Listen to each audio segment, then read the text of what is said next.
Hey, physical science students, Olive here, and just kind of an introduction to one of our first lessons, SI units. It's, units that we use in science and metric system, things like that. So, um, the reason that we needed SI units initially is most of the original forms of measurement that we used were kind of silly and inconsistent. One example that I've been given is the term foot, which we've got in America. We've broken that down to 12 inches. But prior to that, in jolly old England, way back in the day, a foot depended on the size or the length of a king's foot. And of course, kings come and go, they live and they die, and so that unit of measurement would change based on the size of the king. So, really inconsistent forms of measurement that we needed to fix, and in science, they've got a pretty good way of doing things now. When we don't have consistency, we end up having some pretty bad disasters. One time, the difference between inches and centimeters and the conversion between NASA and the Italian Space Agency caused a probe to crash into Mars. Just that, not having a consistent unified form of measurement. So if Italy and US can both agree on centimeters, then we're all on the same page, but we have to make sure that we can do that. So scientists need to be able to speak the same language. So if you have somebody in Berkeley in California talking to somebody in Harvard in Boston, they need to be able to say, you know, we need 17 milligrams or 34 liters, and that needs to be a unifying thing in science. So the International Space Station is an example of what can happen when we're all on the same page. They started putting it together in the late 90s, bit by bit. Now it's bigger than the size of a football field, and there's modules from Japan connected to modules from Russia connected to modules from the US, and we're all kind of coinciding. We're getting to get along in space, and it's because we've all been able to adapt to one another and use the same units of measurement. That helps a lot. So, what are the advantages to SI units? As we're about to see, we're going to play around with them here, but it's all goes by the decimal points, by units of 10. So, once we get started, we're going to start in the ones place, and it's just like the number lines that you used in grade school. You start at the ones place and you go tens, hundreds, thousands, or you start at the ones place and you go tenths, hundredths, thousandths. So it's just moving the decimal back and forth. Everything's done by tens.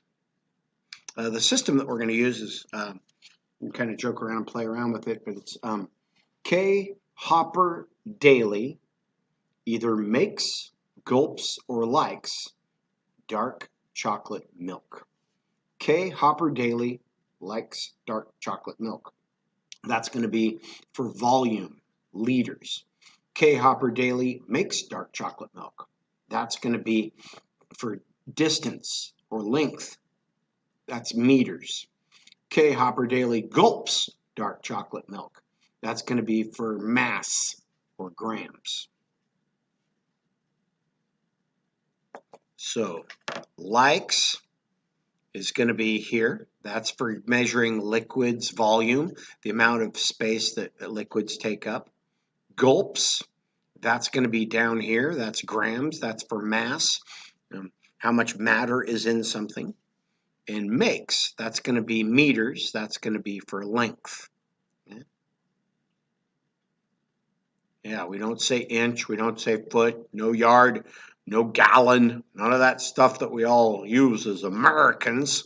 We're going to try to steer away from that in science. Okay. There's also SI units for temperature too. So when we talk about normal body temperature being Fahrenheit, 98.6 degrees Fahrenheit, you hear that a lot with the COVID-19 crisis. They talk about body temperature a lot because we have to test it in a lot of different places to make sure we don't run a fever. But in Celsius, that's at just 37 degrees Celsius. Celsius scale is based on when water boils and when water freezes. So water freezes at 0 degrees Celsius, water boils at 100 degrees Celsius. So science uses Celsius. They also use Kelvin. You can't really use Celsius when you go to Mars or when you go to Neptune, where really it doesn't make sense to use a temperature scale based on water because water is only liquid really here on planet Earth that we know of. So Kelvin wouldn't be a very good way to, or excuse me, Celsius wouldn't be a good unit for measurement. So they use Kelvin. And Kelvin is just simply 273 degrees higher every Celsius. So 1 degrees Celsius would be 274 degrees Kelvin. 2 degrees Celsius would be 275 degrees Kelvin. What would 10 degrees Celsius be? 283 degrees Kelvin. So, and it goes into the negatives too. If you have negative 10 degrees Celsius, you've got 263 degrees Kelvin. So we're going to play around with this a little bit. I've got my whiteboard ready, and we're going to play around with the whole idea of what we call sweeping. So we say sweep anytime we're going to move the decimal. And this first question, how many liters would 54.63 milliliters be? Okay, so we're going to play around with that first problem. And the rule of thumb is we start to the right and we end to the right. I'll explain to you what that means. 54.63 milliliters. Okay, start to the right of the one that I give you. Whoops, I'm trying to figure out how the camera here. Okay, so we're going to start to the right of milliliters. That's going to be milli is this little m all the way over here. Okay, we're going to start to the right of that one, put the decimal there, and we're going to go to the right of the one that I want. I want liter. That's likes. K. Hopper Daily likes dark chocolate milk. So we move the decimal 1, 2, and we end 3. Likes. That's right here. So we're going to go 1, 2, and then we have to move it one more place. Oops. I'm trying to get centered here. 3. So we'll add a 0 and a decimal. Okay, so we start to the right of the one that I give you and go to the right of the one that I want. Okay, so you end up with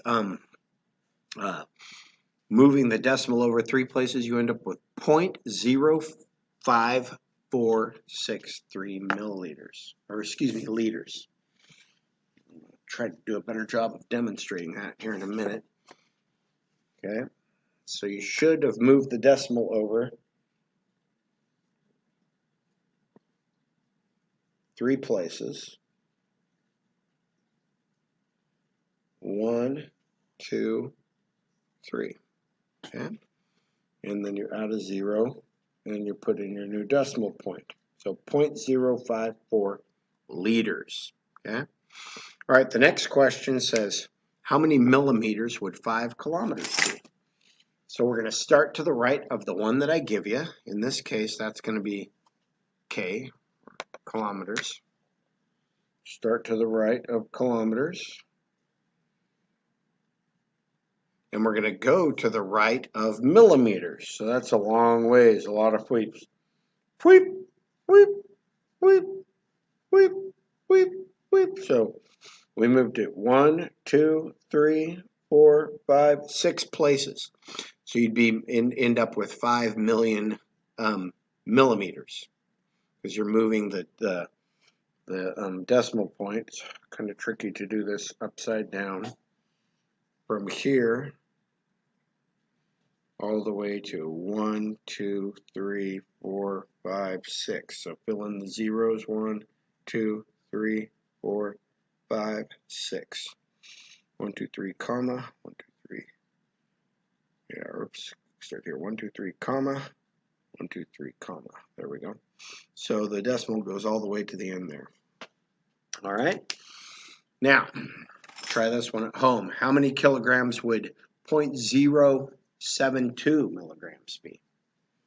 Remember, you're going to start to the right of kilograms, so that's going to be the K, the big K, and you're going to go to the right of the little m all the way to the end. So K Hopper Daily gulps dark chocolate milk. So you're going to start to the right of K and go all the way to milk. You should move the decimal over 1, 2, 3, 4, 5, 6, and wind up with 720. 720. 1, 2, 3, 4, 5, 6. 720 milligrams. Okay. So the reason that we use SI units, the big reason that we use SI units, is because of the relationship between cubic centimeters and milliliter and a gram. It's kind of hard to visualize, but if you had this force field that was 1 cubic centimeter, 1 centimeter by 1 centimeter by 1 centimeter, this tiny little cube, and you were to fill it with water that had been boiled and the steam had been recondensed, so it was pure distilled water. If you were to take water and fill that force-filled 1 cubic centimeter by 1 cubic centimeter by 1 cubic centimeter, fill it with distilled water, you would wind up with 1 gram of water if you were to actually put it on a digital scale. And that's one of the ways that they show the relationship between 1 milliliter, 1 cubic centimeter, and 1 gram. There's a relationship between those three. And this talks about density, which is a derived unit, which is a combination of cubic centimeters and grams. So 1 gram per cubic centimeter is water's density. And that just shows the relationship between grams, cubic centimeters, and density. We'll get into that more. Okay, I want to ask a question here. Okay, this is just a FWEEP question with K Hopper Daily. These 10 M&Ms have a mass of 10 grams, so convert that to kilogram. So convert 10 grams. So K Hopper Daily gulps. So hard to do this upside down. Okay, so we're going to start to the right of grams. That's right here, and we're going to go to the right of kilograms. Okay, 1, 2, 3. So we take our decimal point, we go 1, 2, 3. We better fill in a 0 there. That's where our new decimal point is. So the new answer is going to be 0, 1 kilogram.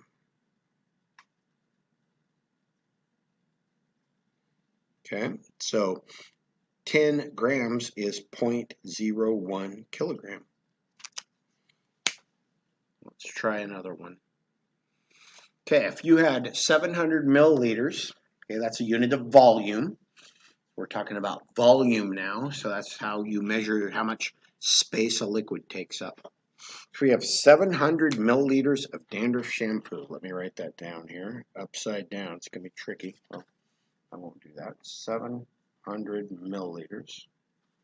Okay, if we have 700 milliliters of dandruff shampoo, how many liters would that be? So we're going to start to the right of milli, okay, because that's milliliters. Start to the right of the one I give you, go to the right of the one I want. So I want liter. Whoops, I erased liter accidentally. There's liter. We're going to go 1, 2, 3, and we're going this way this time. Okay, so here's the decimal point. 1, 2, 3. So your answer should be 0.7 liters. Okay. All right. Okay, let's try this one. This is back in old Oregon, the olden days. Okay, so if the DEA busts somebody with 500 kilograms of marijuana, how many grams would that be? Okay, so if a guy gets busted sneaking 500 kilograms of pot somewhere, I'm going to write that down. 500 kilograms and let's say a judge was sentencing him to 1 week in jail for every gram.